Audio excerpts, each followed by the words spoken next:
Hallo, heute sind wir im Aquazoo Lübbecke Museum.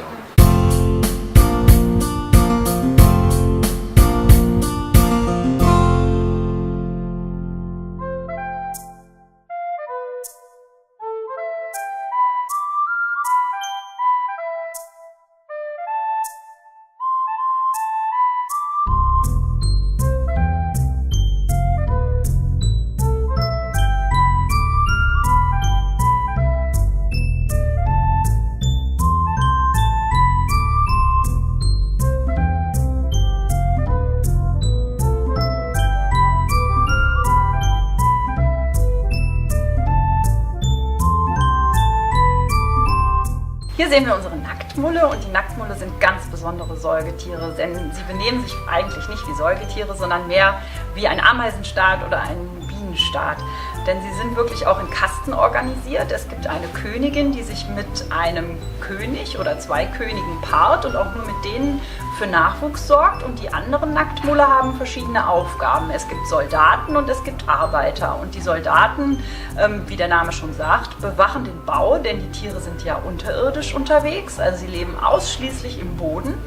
Und der muss bewacht werden, denn es gibt ja Eingänge, in die vielleicht jemand kommen könnte, der nicht willkommen ist, und die müssen dann von den Soldaten bewacht werden. Die schaffen dann auch Eindringlinge aus dem Bau und verjagen diese.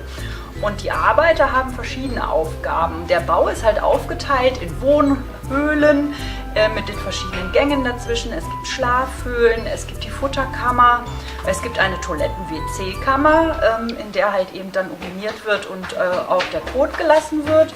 Das muss alles geputzt und gereinigt werden, die müssen freigehalten werden, und deswegen sieht man auch die Tiere bei uns in den Röhren immer nagen und knabbern und die machen immer irgendwas. Selbstverständlich ist das in ihren Genen so drin, dass sie ihre Gänge frei halten und auch die Höhlen sauber halten. Das wissen sie bei uns natürlich nicht, weil sie leben ja nicht wirklich im Boden, sondern in vorgefertigten Höhlen.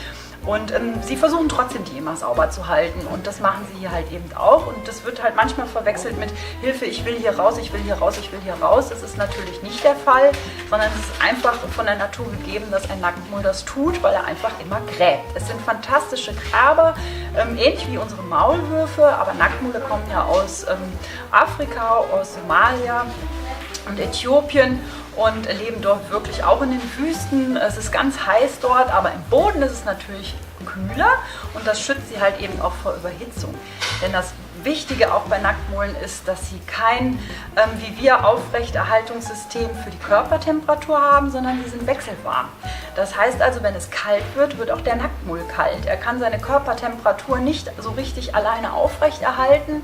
Das funktioniert nicht wie bei anderen Säugetieren, sondern er braucht eine wirklich warme Umgebung, damit ihm auch selber kuschelig warm ist. Und das funktioniert aber in den Höhlen ganz gut. Man muss aber dafür sorgen bei der Haltung, dass es auch einen Temperaturgradienten innerhalb dieses Höhlensystems gibt. Deswegen haben wir halt oben und unten. Und oben ist es wärmer als unten, sodass sich die Tiere je nach Gefühl auch anders aufhalten können. Also wenn sie es wärmer haben wollen, schlafen sie meistens oben, und wenn sie sich entscheiden, hier heute, da möchten wir es ein bisschen kühler haben, gehen sie nach unten, da ist es ein paar Grad kühler. Ja, ansonsten haben die Nacktmulle unfassbar viele Besonderheiten. Sie sind dadurch, dass sie unter Tage leben, nicht auf ihr Augenlicht angewiesen und haben deswegen ein ganz kleines, winziges Auge. Sie können zwar sehen, aber überhaupt nicht so gut wie wir oder vergleichbare Säugetiere. Sie haben ein ganz tolles Maul, was sofort auffällt. Sie haben Mordszähne. Die Grabezähne vorne sind natürlich dafür da, damit sie ihre Höhlengänge anlegen können und unterirdisch halt eben auch unterwegs sein können, und sie graben da. Und damit beim Graben keine Erde ins Maul kommt, das wäre natürlich schlecht, weil es schmeckt auch nicht gut und verstopft dann irgendwann den Magen-Darm-Trakt, haben sie die Lippe hinter den Zähnen. Und die verschließt dann letztendlich das Maul, während die Tiere graben. Also auch sehr praktisch. Und sie haben auch recht kleine Ohren, die sie halt eben gut verschließen können, weil das ist ja auch nicht so toll, wenn da immer Staub reinkommt. Ja, und Felle haben sie auch direkt abgeschafft. Das braucht man natürlich unter Tage auch nicht wirklich.